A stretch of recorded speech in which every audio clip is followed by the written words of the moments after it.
Let us see the next question. Spot exchange rates are 70.85 slash 70.95 rupees per dollar and 0.61 slash 0.62 pound per dollar. Messrs. Reliance Limited, an Indian company, has highlighted the portion exported goods and it is going to receive 2500 UK pound. While Tata Motors Limited, an Indian company, has imported goods and for that it is required to make payment of 1000 UK pound. Calculate, there are two questions. The amount that Reliance Limited is going to receive due to above export of the goods. And then second part of the question is given. I want you to calculate answer of the first question and put your answer in the chat box. I request all of you to pay attention. सबसे पहले मैं समझाता हूँ आपको, फिर हम लोग answer लिखते हैं. I have not done anything else but just writing the information of the question. Exchange rate से रखा है रुपीज पर डॉलर और पाउंड पर डॉलर का, वो मैंने लिखा है. और रूटीन हमारा पेप्सी सोसियो सोसियो पेप्सी, पेप्सी सोसियो सोसियो पेप्सी, राइटिंग द रेट्स. तो हमको पता चलेगा कि भी कौन सा रेट कौन से ट्रांजैक्शन के लिए. सिर्फ मैंने इतना लिखा है अभी. ना first part of the question जो भी हम लोग कर रहे हैं उसमें हमको ऐसा दे रखा है, that's the Mrs Reliance limited in Indian company has exported goods. उन्होंने क्या क्या गुड्स एक्सपोर्ट किया है and it is going to receive pound 2500. Reliance Limited is an Indian company, तो बेसिकली उनका डोमेस्टिक करेंसी है रुपीस. तो क्या करना पड़ेगा फ्रेंड्स, वी अंडरस्टैंड दैट से from the Reliance company point of view the transaction is conversion of the pound into rupees. ऐसा हमको करना पड़ेगा. पर क्या सर ये डायरेक्टली हो पाएगा? नहीं हो पाएगा. Why? Because rupees और pound का direct exchange rate नहीं है. So we are required to enter into technically called cross currency transaction. यानी क्या किया जाएगा, सबसे पहले पाउंड को हमें डॉलर में कन्वर्ट करना है और फिर डॉलर को हमको रुपीस में कन्वर्ट करना है. So there are twin transactions in which we will enter upon. यानी क्या किया जाएगा friends, we understand that over here conversion of the pound into dollar. So this is what say we understand is the transaction in which we will enter upon conversion of the pound into dollar. तो उसके लिए rate कौन सा लगेगा, 0.62 pound per dollar, that is the rate applicable. Okay, और दूसरा क्या है, conversion of the dollar into rupees. So we understand it's over here conversion of the dollar into rupees, जिसपे क्या होगा 70.85. So for this, so the applicable exchange rate is 70.85 rupees per dollar. ऐसा करके यहाँ पे से दो exchange rates हमारे लिए यूजफुल है. Now we understand that से basically हमको क्या करना पड़ेगा friends, we are required to make the calculation of rupees per pound exchange rate for this transaction. हम लोग पाउंड पर रुपी भी कर सकते हैं but better to do rupees per pound. So 1 pound is equal to how much rupees is the question. तो हमारा final answer किस में होगा, हमारा फाइनल आंसर होगा रुपीज टर्म में. Answer is required per pound. Against pound हमको कौन सा करेंसी दे रखा है, अगेंस्ट पाउंड हमको डॉलर दे रखा है और डॉलर के सामने हमको क्या दे रखा है, रुपीज दे रखा है. मुझे क्वेश्चन में रुपीज पर डॉलर चाहिए और क्वेश्चन में मेरे को मुझे फॉर्मूला में रुपीस पर डॉलर चाहिए और क्वेश्चन में हमको रुपीस पर डॉलर ही दे रखा है. कितना, 70.85. मुझे क्वेश्चन में डॉलर पर पाउंड चाहिए और हमको पाउंड पर डॉलर दे रखा है. तो मेरे को क्या करना पड़ेगा, रेसिप्रोकल करना पड़ेगा. Answer is required per pound यानी इनटू 1 किया जाएगा. Now I want you to use a calculator. 70.85 into 1, that does not make a sense, divided by 0.62, that comes to 114.2742. दो डेसिमल भी ले सकते हैं अपने. रुपीस पर पाउंड यानी एक पाउंड का हमको इतना रुपया मिलेगा. So what amount of the pound we are going to receive? It is 2500.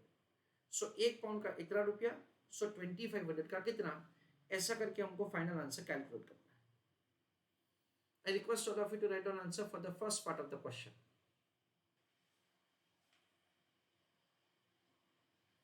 So we understand that से हमको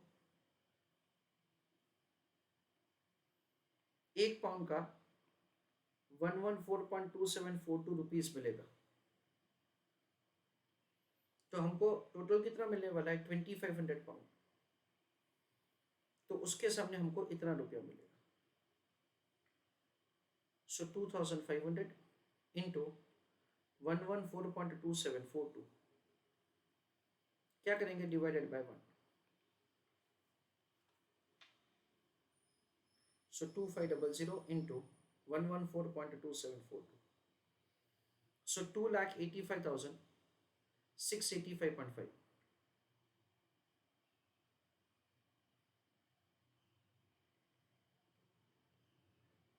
इतना रुपीस मिलेगा. Please right down answer. So this is a way. सबसे पहले हम लोग एक्सचेंज रेट लिख रहे हैं, उसके बाद जो भी ट्रांजैक्शन है conversion of the dollar pound into rupees, उसके लिए हमको डॉलर करेंसी को बेस देना पड़ेगा. So conversion of the pound into dollar and conversion of the dollar into rupees. Rupees पर पाउंड का हमको रेट चाहिए, तो फाइनल आंसर रुपीस में होगा. Answer is required per pound.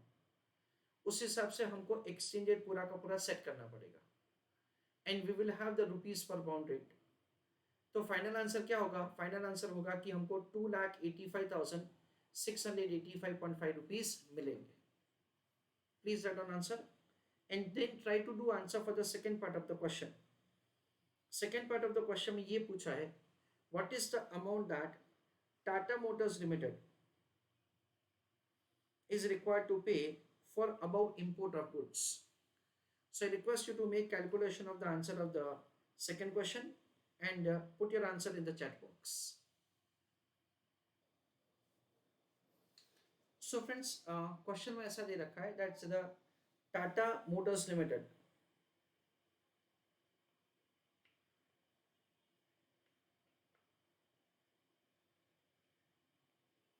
have imported goods.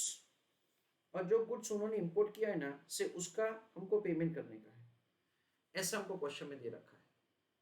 So basically the payment is required to be made in pound currency.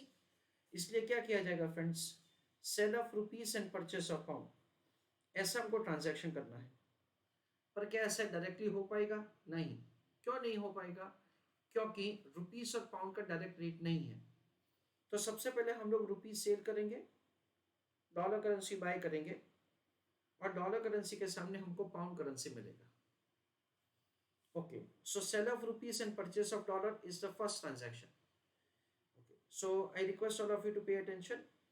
Cell of rupees and purchase of dollar 70.85. So यहाँ पे क्या rate लगेगा? 70.95. 70.95 rupees per dollar is the applicable exchange rate. अच्छा, दूसरा कौन सा है? Sale of dollar and purchase of pound. So this is what's the rate which is applicable. It is 0.61 pound per dollar. So 0.61 pound per dollar. That is again the applicable exchange rate. Okay. Now we understand that से हमने rupees पर pound का formula already बना दिया है, तो बस उसी को लिखना है अभी हमको. चलो right down answer. Rupees divided by dollar, dollar divided by pound into pound is equal to rupees. मुझे क्या चाहिए? मुझे रुपीस पर डॉलर चाहिए, और वही क्वेश्चन में दे रखा है. It is 70.95. मुझे डॉलर पर पाउंड चाहिए और क्वेश्चन में पाउंड पर डॉलर दे रखा है, तो मुझे क्या करना पड़ेगा? उसका रेसिप्रोकल वैल्यू करना पड़ेगा. मुझे आंसर पर पाउंड चाहिए, तो इंटू 1 करूंगा मैं. So I request you to use your calculator. 70.95 into 1 that does not make a sense divided by 0.61 it makes a sense. So 116.3115 rupees per pound is the applicable exchange rate जो transaction में Tata Motors limited को enter करना है. खत्म हो गया. We understand that over here say the transaction is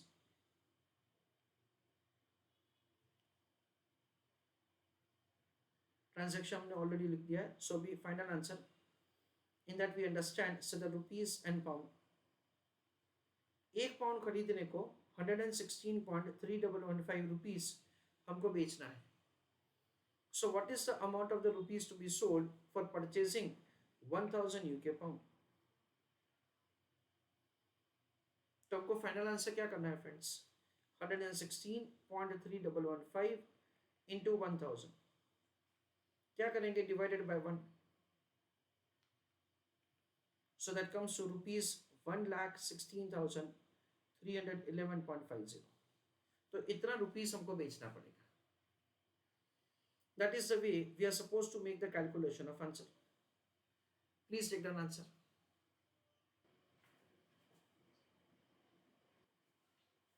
तो friends Tata Motors limited ने जो गुड्स इंपोर्ट किया है उस हिसाब से हमने सबसे पहले ये लिखा कि उन्होंने कौन सा ट्रांजैक्शन में एंटर किया होगा.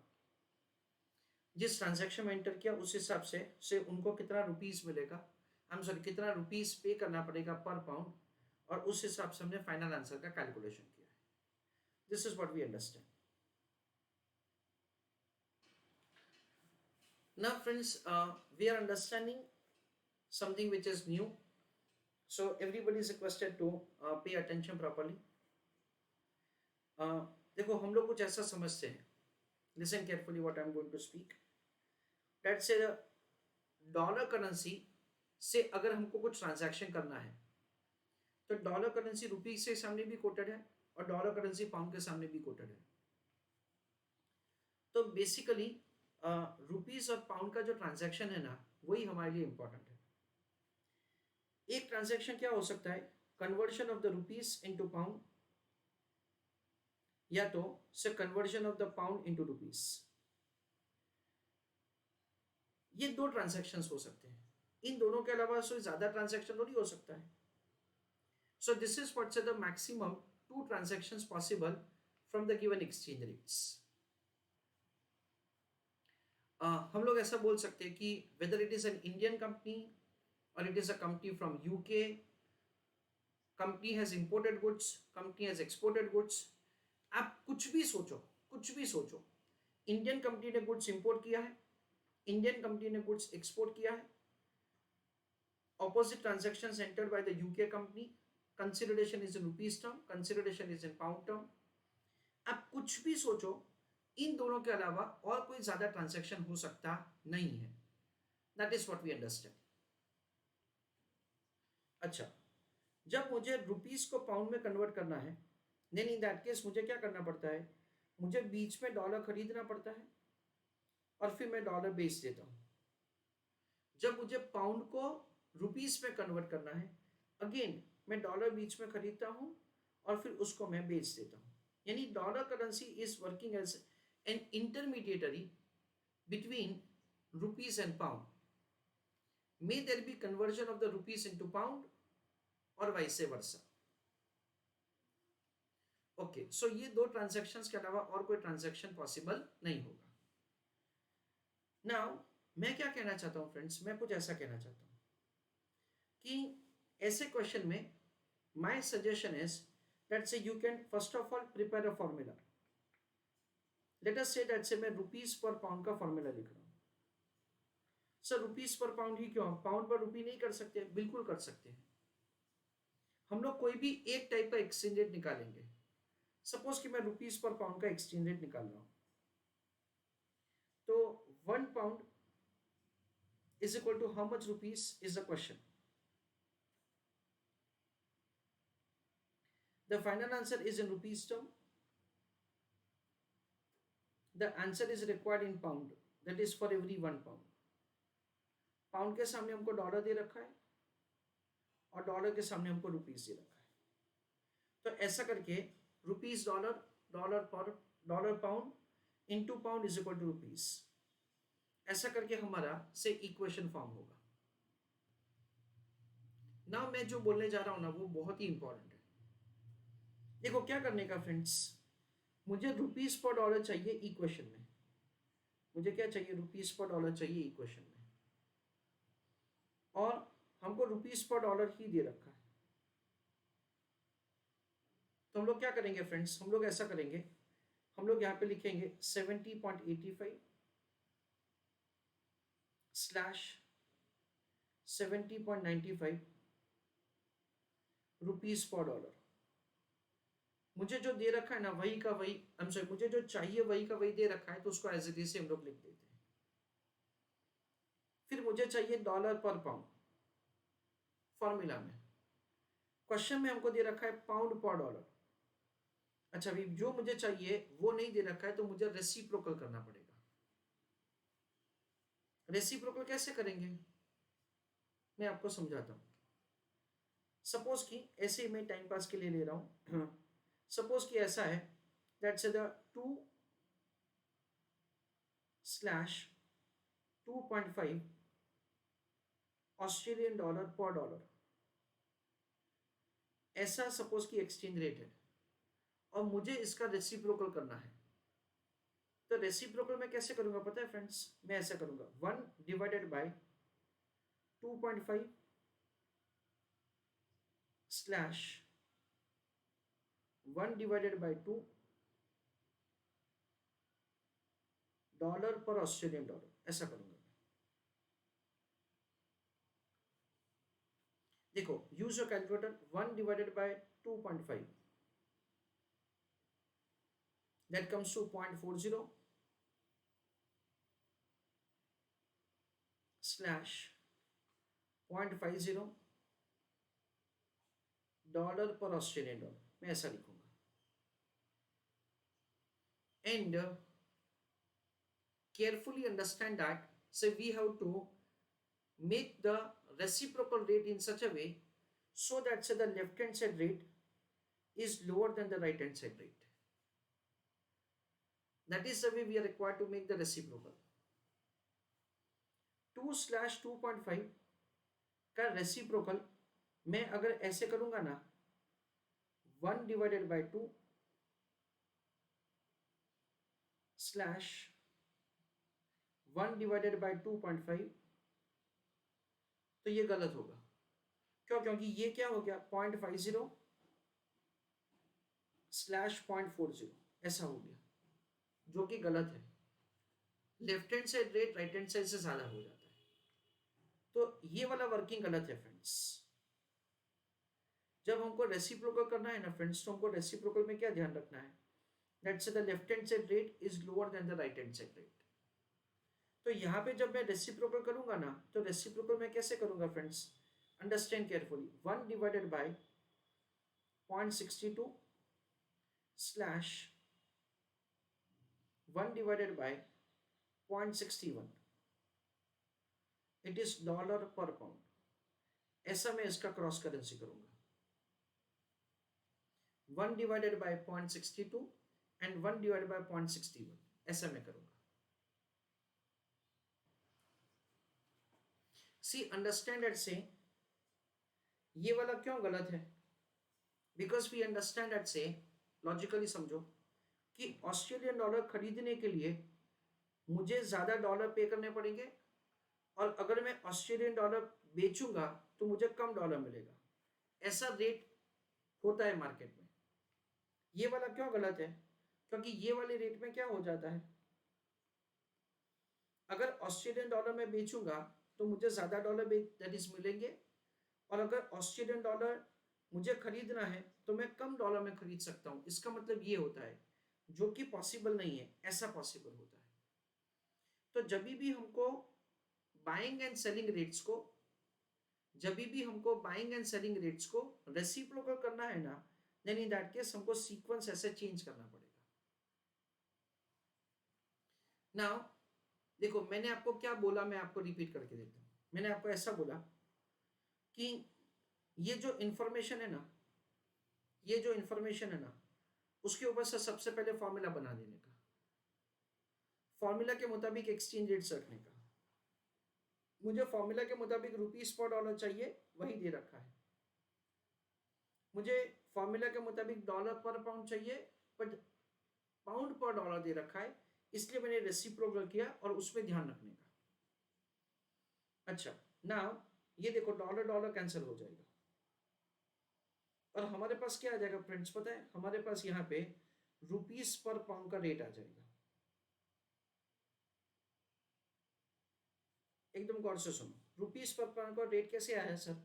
रुपीस पर पाउंड का रेट ऐसे आया 70.85 into 1, that does not make a sense, divided by 0.62. 70.95 into 1, that does not make a sense, divided by 0.61. अच्छा, so use your calculator. 70.85 divided by 0.62, यानी हमारा रेट होगा 114.2742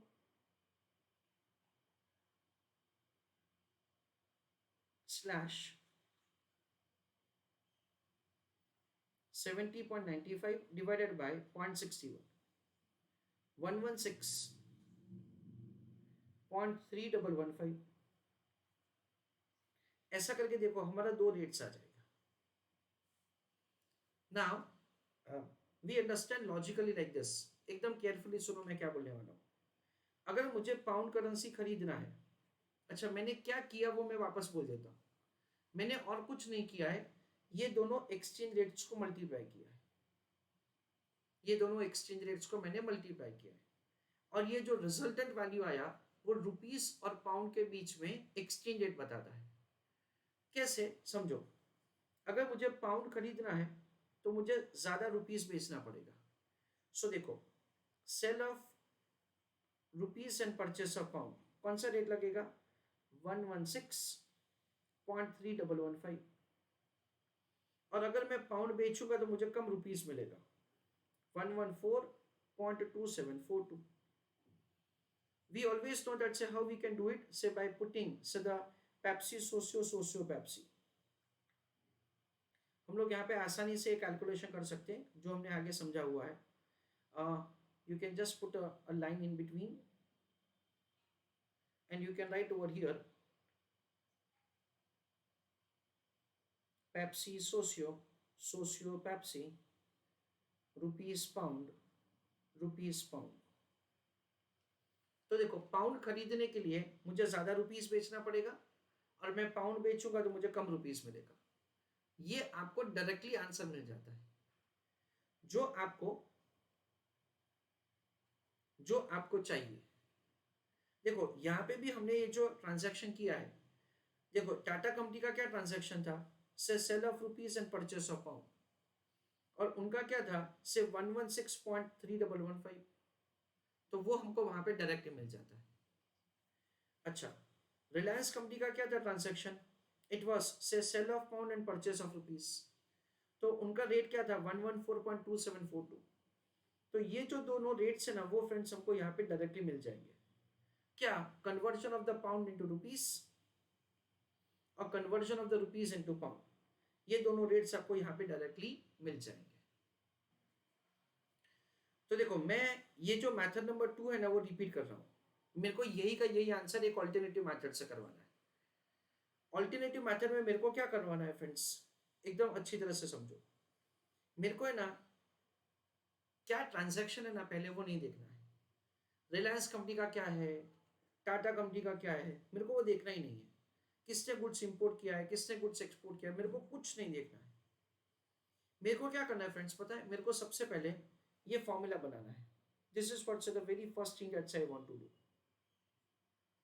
फॉर्मूला बन गया, हाँ बन गया। उसके बाद मेरे को ये वाला रेट फाइंड करना है। चलो ये वाला रेट हो गया, हाँ हो गया ना। उसके बाद मैं क्या कर रहा हूं, मैं ये क्वेश्चन में देख रहा हूं कि हमको क्या ट्रांजैक्शन दे रखा है।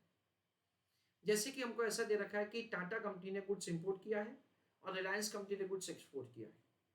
रिलायंस कंपनी ने गुड्स एक्सपोर्ट किया है, हाँ, तो उनको क्या करना है, उनको ये करना है। Sale of pound and purchase of rupees, ये करना है। तो उसके मुताबिक कौन सा रेट एप्लीकेबल होगा वो मैंने आइडेंटिफाई कर लिया, और वो आइडेंटिफाई करने के बाद से this is what the thing that I will do, हम लोग ये वाला ट्रांजेक्शन बस। These are the three steps in which I want to do answer. Step number 1 में फॉर्मूला, स्टेप नंबर 2 में इक्वेशन यानी कि जो हमको एक्सचेंज रेट रखा है वो, और स्टेप नंबर 3 में हम लोग कैलकुलेट करेंगे डायरेक्टली आंसर। अच्छा, now just giving you further explanation. Basically क्या हो रहा है फ्रेंड्स, बेसिकली ऐसा हो रहा है, when you convert rupees into pound, then in that case what happens at say you convert rupees into dollar and then say the dollar into pound, तो क्या होगा, हमेशा से ये दोनों का ही मल्टीप्लिकेशन होगा, और यहां पे देखो ऑटोमेटिकली ये आ जाता है। Why? Because the dollar currency is getting cancelled, ऐसा। अच्छा, when you want to convert the pound into rupees, तो क्या करोगे आप, सबसे पहले पाउंड को डॉलर में कन्वर्ट करोगे और फिर डॉलर को रुपीस में, तो हमेशा ये दोनों रेट्स ही एक दूसरे से मल्टीप्लाई होंगे। So that is the way से यू हैव से दिस रेट।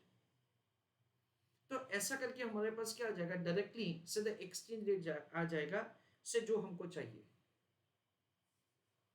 चलो let with paragraph alternative method. ये मैं पूरा फ्रेंड्स आंसर लिखवा देता हूं क्योंकि इनिशियल क्वेश्चन है इस वजह से। ऑल्टरनेटिव मेथड,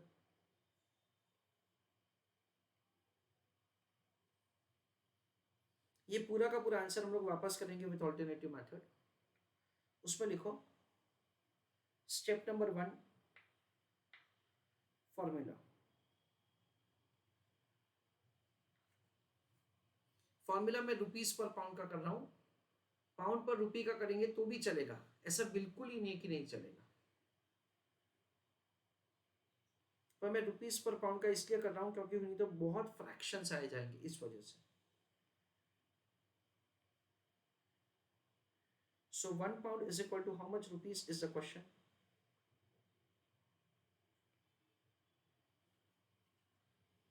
तो फाइनल आंसर हमारा होगा रुपीस टर्म में, आंसर इज पर pound, against pound dollar is given and against dollar rupee is given.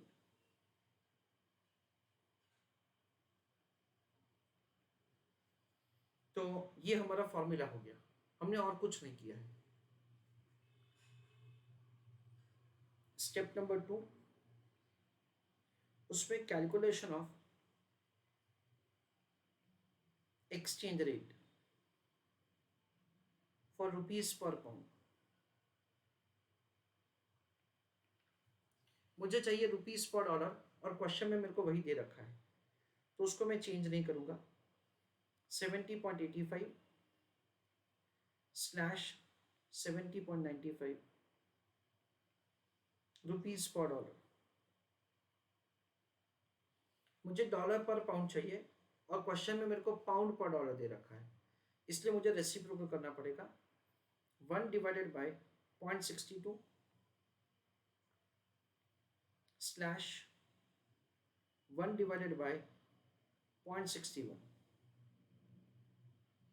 it is pound per, sorry, dollar per pound।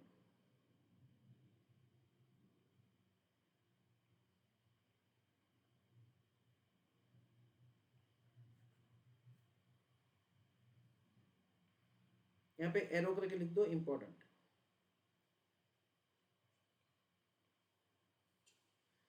इसके नीचे लिखो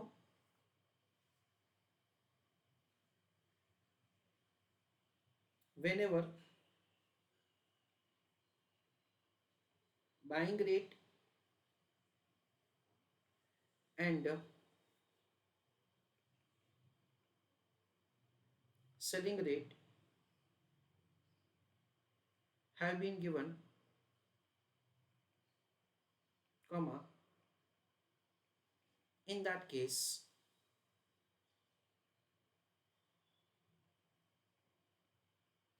we have to make sure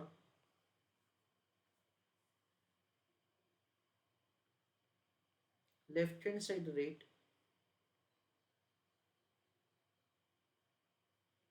is lower than right hand side rate.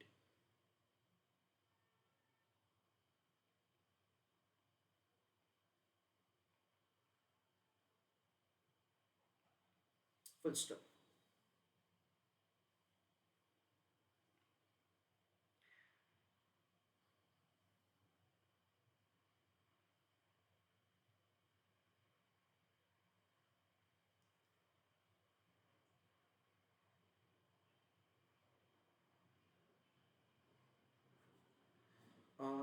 Friends note लिखवाने में मैंने थोड़ा जल्दी कर दिया, ये एक्सटेंडेड फाइंड करना रह गया मेरे से.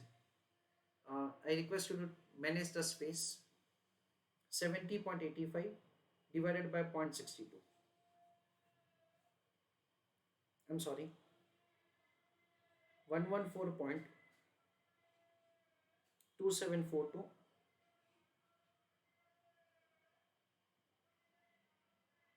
slash 116.3115. अभी क्या किया जाएगा फ्रेंड्स, ये डॉलर करेंसी एक दूसरे के सामने कैंसिल हो जाएगा और हमारे पास बचेगा क्या, रुपीस पर पाउंड. तो वो हम लोग यहाँ पे एज इट इज लिखेंगे. Please right an answer.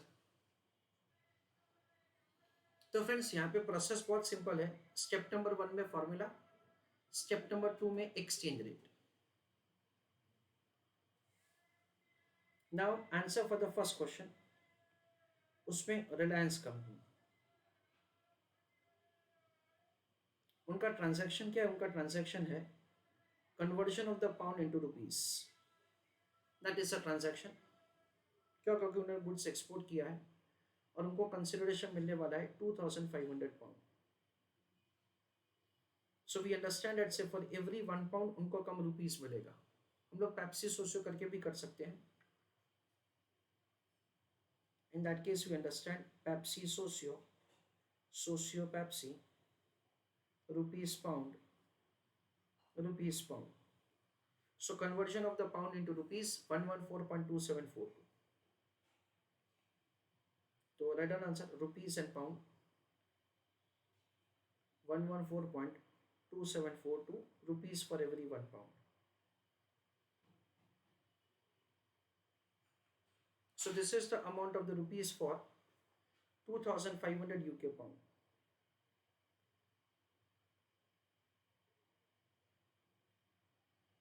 So 2500 into 114.2742 divided by क्या करेंगे 1. So 2500 into 114.2742, that comes to rupees 2,85,685.5. That is the way we are required to find answer for the first question.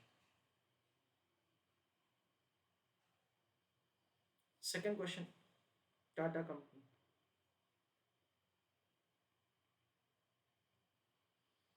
उसमें friends, again the transaction is, since we have imported goods, sale of rupees and purchase of pound. यानी हमको क्या मिलेगा, 1000 pound का हमको payment करने का है, सॉरी पे करने का है. Okay, sale rupees purchase pound, this is the rate applicable. Rupees and pound 116.3115.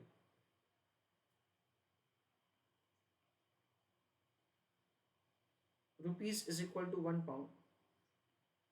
So how much rupees for 1000 pound?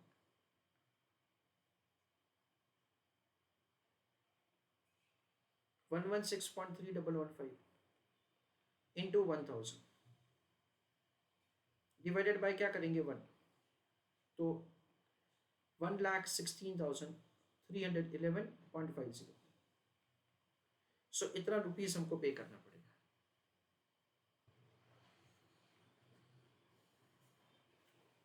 पूरे क्वेश्चन का मैं एक छोटा सा समरी दे देता हूँ। हमने ये क्वेश्चन दो मेथड से किया। पहला मेथड मैं समझता हूँ कि हमने लॉजिकल मेथड से किया है। हमको दो करेंसी का एक्सचेंज रेट दे रखा है, रुपीस डॉलर का और पाउंड डॉलर का। हमने ये कैलकुलेट किया, लेट्स से रिलायंस कंपनी के जिन्होंने गुड्स एक्सपोर्ट किया है उनको पाउंड के सामने कितना रुपीस मिलेगा। तो लॉजिकली हमने ये देखा कि pound to dollar and dollar to rupees में कौन सा रेट्स लगेगा। उस हिसाब से हमने क्रॉस करेंसी रेट फाइंड किया and then say we have made the calculation that say हमको कितना रुपीस मिलेगा। Second part of the question में हमको ऐसा दे रखा है कि टाटा मोटर्स लिमिटेड ने से गुड्स इंपोर्ट किया है। अगेन हमने लॉजिकली देखा कि कौन सा ट्रांजैक्शन में वो लोग एंटर करेंगे, conversion of the rupees into dollar, conversion of the dollar into pound, उस हिसाब से कौन सा रेट लगेगा, उस हिसाब से हमने पूरा का पूरा आंसर कैलकुलेट किया। उसके बाद we understand that say I try to do the answer in a shortcut method. हम लोग ऐसा समझ सकते हैं दैट से ये जो एक्सचेंज रेट का इंफॉर्मेशन दे रखा है उससे केवल दो ट्रांजैक्शंस हो सकते हैं। तो सबसे पहले क्या करने का फ्रेंड्स, सबसे पहले फॉर्मूला बना देने का। रुपीस पर पाउंड का फॉर्मूला बनाया मैंने। सर रुपीस पर पाउंड ही क्यों, पाउंड पर रुपी हो सकता है, बिल्कुल हो सकता है, नॉर्मली जैसे हम लोग फॉर्मूला करते हैं। उसके बाद से मैंने एक्सचेंज रेट्स लिखा as per the formula, exchange rates लिखा एज पर द फॉर्मूला। उसके बाद सिंपल है, से दोनों को मल्टीप्लाई करना है। जब हम लोग डॉलर पर पाउंड का एक्सचेंज रेट लिखेंगे, जब उसको हमको रेसिप्रोकल करना है, देन इन दैट केस हमको सीक्वेंस चेंज करना पड़ेगा। क्यों? Because we have to make sure that the left hand side rate is lower than the right hand side, ऐसा हम लोग समझते हैं। उसके बाद ये पूरा का पूरा आंसर मैंने आपको लॉजिकली मीन्स अच्छी तरह से लिखवाया। कौन सा रेट एप्लीकेबल होगा, उस हिसाब से रिलायंस कंपनी को कितना रुपीस मिलेगा और टाटा कंपनी को कितना पे करना पड़ेगा।